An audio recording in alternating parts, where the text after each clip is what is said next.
A lot of people have been asking about like the specifics for how I've been doing my breach juicing strat that I've been doing on stream a lot and been kind of toting as a like 10 div per hour strategy. I know that sounds kind of unrealistic with how long it takes to like actually find the maps and everything. I mean, I break down the math in detail on my last like 13 hours of doing this strategy, and 10 D per hour might actually even be like kind of conservative for how much I personally made. But don't feel like you have to watch this up chronologically. I first talk about like the financial analysis on how 10 div per hour is incredibly realistic. Then I talk about what kind of tablets you want. Then I talk about what kind of maps you want.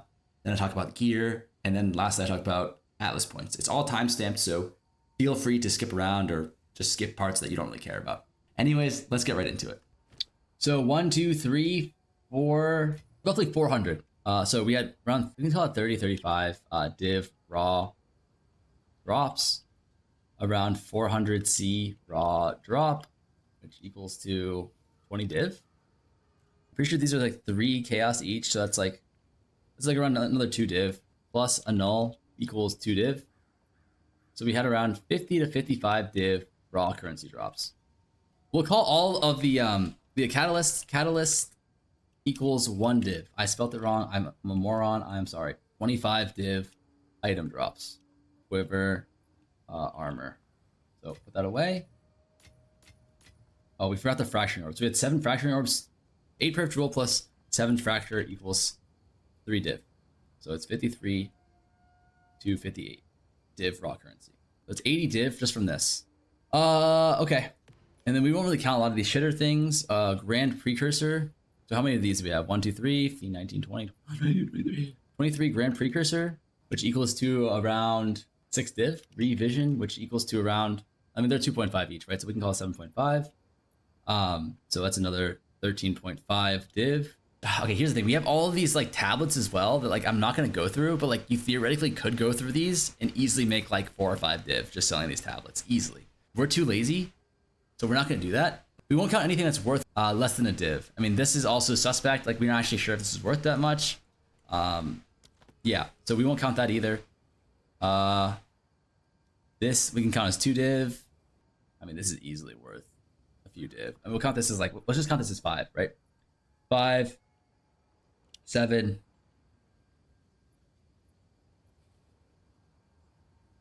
This Ventures is probably worth at least 15. I would say like we can count it as 10 pretty easily though, and like just be conservative about it. So 17. This Alpha Howl we can just count as 30, right? Be very conservative about this. So that's 17 plus 30, 47.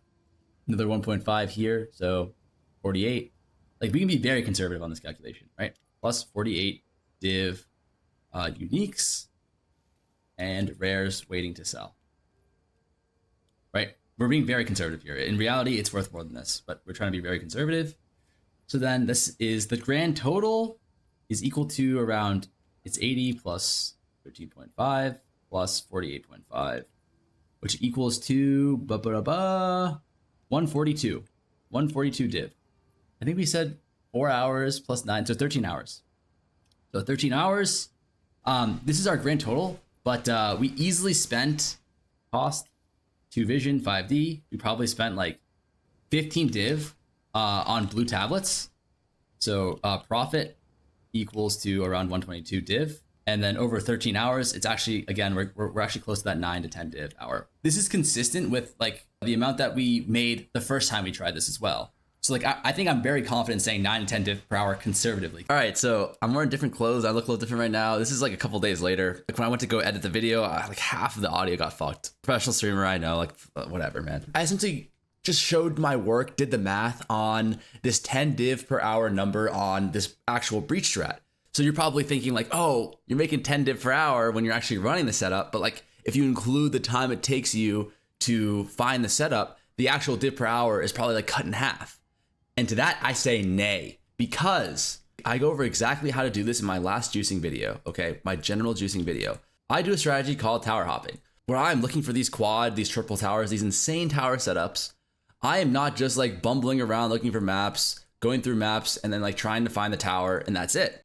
The reality of the situation is I am tower hopping looking for citadels. Again, I'm not gonna get into it too much because I have a whole video on it, on how to min-max it all. But when I am looking for these towers, I am essentially using Grand Precursor Tablet. Like you see here, all these maps are accessible, and I jump from tower to tower and just like skip a bunch of maps, looking for citadels. You should be thinking now, well, how much am I making during this time? Well, the good news for you is I have actually done the math on that.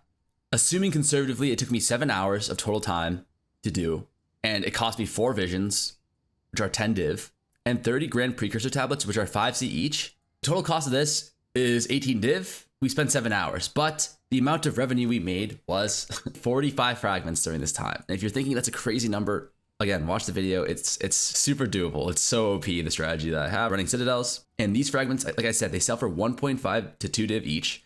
This isn't like a hypothetical number. This is actually what they sold for. The total profit for the 7 hour of tower hopping was 60 div, 9 div per hour just tower hopping. Let's just say we got lucky and be even more conservative and counted as 8 div an hour. You're tower hopping for like a third, maybe 40% of the time, and you're making like 8 div, 7 div an hour. And then when you actually find the triple corruption zone or the quad non-corruption zone, you're making like 10 div an hour. So in total, it's probably like 9 div an hour, including the setup. But if we're just talking about the actual tower running, it's like 10 div an hour conservatively. Extraordinary claims need to have kind of like extraordinary evidence to support it. Like if I'm saying you can make 10 div an hour mapping, you need to have the receipts, right? And this is the receipt. I've done this. This is like my second or third time running these breaches and testing it, and they all come back around 10 div per hour. How do I actually do it? The first thing, and I feel like I've said this before, is you need to have a triple tower corruption zone, which is this tower, and this tower. So that's triple tower. And here I already cleared it, but there was a corruption zone right here. It was mostly overlapped. So you had like 10 maps of triple tower, which you cleanse. It's very important that you cleanse them. That or a straight up quad tower. Now this isn't a quad tower necessarily, but this is kind of what a quad tower looks like. If these two towers were like one map closer, this would have been a quad tower. The reason why you need one of these setups is because the baseline amount of money you should be making when you're mapping is 8 div, because that's kind of the opportunity cost of tower hopping. This is of course from the perspective of we're trying to min-max our profitability. If you're talking about fun, like don't worry about this. Like just go and just run breach maps on like a double or triple, like have fun, whatever, right? But if you're trying to min-max profitability while also having fun, the tower hopping shit is actually not bad at all. And let me tell you, running triple corrupted, quad non-corrupted tower setups with the breach set that I'm about to explain here is the most fun you're going to have in the game. I was getting div drops like every third map. I was getting tier 0, tier 1 uniques, like pretty much each setup I would get one. I dropped the fucking mirror doing these setups, man. You are going to absolutely shit out loot. What did I actually do to juice these maps? First and foremost, there are 2 unique tablets that you need to do to run the strategy. The number 1 is Visions of Paradise. This shit is fucking broken, okay? Now, from now on, every time you clear a map with irradiation, instead of finishing the map, it just removes the irradiation. This allows you to run every map that's irradiated twice, right? Once the irradiate time removed, and then the second time without the irradiated, which finishes the map. So this essentially gives you 2 times the number of maps for 1 tower slot. The second thing we need is Raid Class Besieged. There's 2 parts that are OP about this.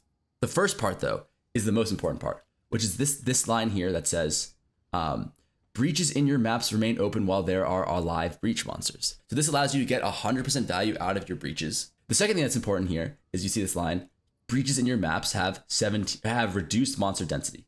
This is a -20 to +10 roll. So if we go on trade really quickly, these Raid Class Besiege tablets, you look them up, they're like 1C each. But that's because the monster density is trash. But if we look at what it is like at like 8%, let me tell you, you're probably gonna have to pay at least a div. I mean, these guys, like this guy's a price fixer, this guy is getting price fixed, or he's AFK is a price fixer.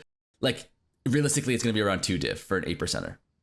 I mean, but you might be able to snipe one for less, okay? You generally want to do an 8 or 10% here. Again, you're turbo juicing your tablets. It's worth it to spend a little bit more money on these. Given what I'm about to show you, you're going to be spending a lot more money on tablets anyway. So like the 1 div here does not matter. But anyways, these are essentially the 2 tablets that you need to have. This one, monster density, which is very nice. Not 100% necessary, but very nice to have. More importantly though, it keeps the breaches open so you maximize your breach value. And number 2, Visions, it essentially lets you run 2 times the number of maps in your setup. So it's like instead of finding 1 triple breach, you're finding 2. It's very, very nice. These Visions are around 2.5 div each, and these Raid Class Besiege are like 1.5 to like 3 div each. Probably gonna be spending around 5 div on these unique tablets, and you're probably thinking, okay, 5 div, that's not bad, but it's about to get worse because the blue tablets that we're about to send in these towers are expensive as fuck too. When I first started doing mapping, I kind of had like the Elon Ma mindset of like, the more thingies you have on your map, the better, right? Like look at this map. It has 5 thingies on it. Like that should be good, right? But the reality of the situation is when you're juicing your tablets, when you're juicing your maps, you want to all in on one thing. The one I'm going to talk about today is the breach method. We're always running a minimum of triple setup, and each tower can hold 3 tablets. That means there's going to be 9 tablets total, but 2 of them are going to be held by Visions and Rayclast. So we're going to have 7 tablets left. The most important thing that you need to have, no matter what, is quantity of items. Because number one, it's not that expensive and the amount that you get from it is just insane. And number 2, tablets are the best way to get this multiplier. You're going to want to run at least 5, ideally 7 on all of these tablets, okay? But the problem is that the higher you go, the more expensive it's going to be. As the suffix, you're going to need to have something that additionally juices your league mechanic that you're going for. In this case, we're doing breach. There's essentially 3 acceptable ones. And like the worst one we can find here is density. The math is pretty simple. If we look at density, the max roll we can hit here is 6%, which is kind of like, at best, it's a 6% increase in the amount of monsters you get, which is a 6% increase in the amount of loot that you get. And the next best thing is additional breaches. So this tablet here, it's a 5 to 10% for an additional breach, right? 10% being the max roll. You're probably always going to want like at least 9. What's the math on that? Well, increased density is just increased monsters in your breaches. So having a 10% chance to have more breaches is just like essentially having 10% more breach monsters, right? On average. So this is the second best one, and it's pretty much close to as good as the best one, which is this other tablet here. At most a 4% chance to have 3 more breaches. So the math is pretty simple. 4% times 3, that's 12% more breaches. So density, the max roll you can get is essentially 6% more monsters. The additional breach, the max roll you can get is 10% more monsters, and the 3 additional breaches, the max roll you can get is 12% more monsters from breaches. Like there is a way you can kind of equalize all of these tablets to each other, but generally it's just a factor or a function of how much they cost and how much value they give. But they can all be equated to each other, and you can do the math, or you can kind of just ballpark it, which is what I did. This is the setup I had for 10 div an hour on my tablets. Now, if you're thinking that's it, there's unfortunately one more piece of the puzzle in terms of figuring out how to maximize your profit off of juicing maps. And that actually is the maps themselves. What I'm about to go over here is the general consensus for what people believe to be the best modifiers for maps. The first is quantity. Quant is just one of the best multipliers because it's so hard to get in other places, and the effects are just so good. It's just a pure multiplier. Rarity is kind of the same as quant, but the argument can be made that you can get a lot of it on your atlas, you can get a lot of it on your maps already, and you can get a lot of it on your gear. Pack size is an interesting one. I'm not entirely sure how it works, but sometimes pack size doesn't necessarily always mean you're going to get a rare. Like there are some breakpoints. More rares is more rares, but it's not like more magics, not more normals, not more uniques, whatever. Whereas quantity and rarity applies to everything. So that's kind of why pack size, increase more monsters, that kind of stuff is like a tier 3 modifier. It's not as good as rarity and quant. So what you're going to want to do is find maps with a combination of these 3 modifiers. So these are all prefixes. So you theoretically could get maps that have all 3 of these. And the thing is, you can roll these yourself, but they're incredibly rare. Generally, I would say like you could run maps that have 2 out of 3 of these. That could be a map like this that has the quantity roll and the rarity roll together. Also stuff like this where it's like a pretty high rarity roll and then has like a double hybrid rare monster roll. Like that's very, very nice. You can roll a lot of those yourself, but I also recommend that like you can buy some of these on trade. I'm not sure how viable this will be depending on how many people do it, but let's take a quick look. 2, 3, like this is kind of what I was paying. Like I was paying around 2 to 3C. 3 being like the upper limit for what I was paying for these maps. It's expensive, you know, like that's what, like seven maps for a div, but at the same time, it's going to increase your juice by so much. Think about the investment that you're putting into the tablets. You're putting in like 15, 20 div into tablets sometimes. It's like, what's an additional like 2 or 3 div for the maps, right? If it's going to increase your juice by like 50%. This is just another option that I feel like you should be aware of. And this is something that I definitely took advantage of a lot. So then the last part of the equation for these maps are the distills. I was doing Paranoia. There could be an argument to be made for like some other stuff too, like Greed or whatever, but I just did Paranoia. They're like 2x each. One of the best distills you can get. It's super cheap, and rares are going to be where you're getting like most of your loot. So having 50% more rares doesn't necessarily equate to 50% more loot, but like I would assume that it equates to something like 20% more loot. It's very, very nice to have. This is pretty much like having a 4th prefix on your Waystone. The last thing I want to talk about is gear. There's only 2 really important parts to gear. And that's number 1, damage, and number 2, rarity. Damage, I think, is like the most important thing just because it feels the nicest, and also I think it actually might just be like the most efficient. So for example, I had around 33k Lightning Spear tooltip damage when I was running all of these maps. And I was pretty much one or two shotting all of the rares and easily one shotting the bosses with Wind Serpent. I think you need to be getting to that point at bare minimum to even start doing this juicing stuff. After you get there, you kind of have to think, what do I need more of? Like, do I need more damage? Like, do I need to get to like 60, 100k? Not really, no, right? You're already one-shotting everything. Does having more damage if you're one-shotting things actually do anything? No, not really at all. But this is the point where you start thinking about min-maxing your rarity. There are actually diminishing returns on your rarity past a certain number, and the general consensus for that number is, I think, around 130 to 200% rarity. So what this means is that after 200% rarity, like the next 200% rarity that you get only does like a tenth or like a fourth of the first 200%. So there's actually like hard cutoffs and breakpoints for rarity. I would recommend trying to get to as high as 150. And the last thing I want to go over are what my actual Atlas points are. I'm not sure if this is actually super min-maxed in terms of like, is Waystone modifier effects better than pack size? I valued it higher, but I'm actually not sure on the math about this. I want rares, blah, blah, blah. I mean, like, this is just pretty standard boilerplate stuff. For the actual Breach Atlas, we come left side. This is very nice. I mean, 25% increased monster density is essentially just like 25% more value from your, or like 25% more value from your breaches. That's very nice. This is also very nice. Crumbling walls, additional chances for breaches. Like we kind of go over this for the tablets. This is just a multiplier towards the amount of value you get from your breaches. And lastly, we have interdimensional assault. We have more density. The cost of breaches open and closed 30% faster is actually completely negated from the fact that we're running Wraeclast Besieged. So the downside of having the breaches close faster does not exist anymore. So it's just upside. And this is kind of what I recommend that you run. You don't really care about, again, breaches opening and closing slower. You don't really care about catalysts that much. I mean, yeah, there's Reaver catalyst, which is nice, which is like 6x each, but you're not really making most of your money off catalysts at this stage of the game. And breach splinters are also nice. I think I made around like 7 div off of just the splinters, but this is a very, very small. I didn't even include into the calculations. It's a small percentage of your loot, less than like 5%. So doubling it here, you just don't get as much value out of the other stuff. And then this is what I did for the monster bosses, just for like the normal maps. We want increased quantity of items from bosses. That makes sense. This is just, you have to get that. Additional essence. The boot essences are like 50, 60 div right now, but like incredibly rare. So might as well just get that. And then non-irradiated areas just have like higher map level is just always nice.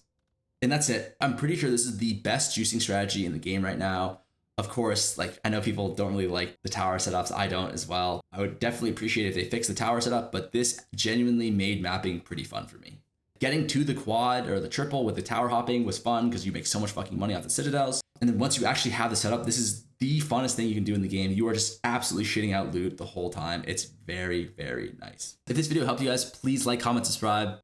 I know it's pretty annoying to ask and all that stuff, but it really does help with the engagement for the video. Yada, yada, yada. Anyways, I hope to see you guys soon. Good luck.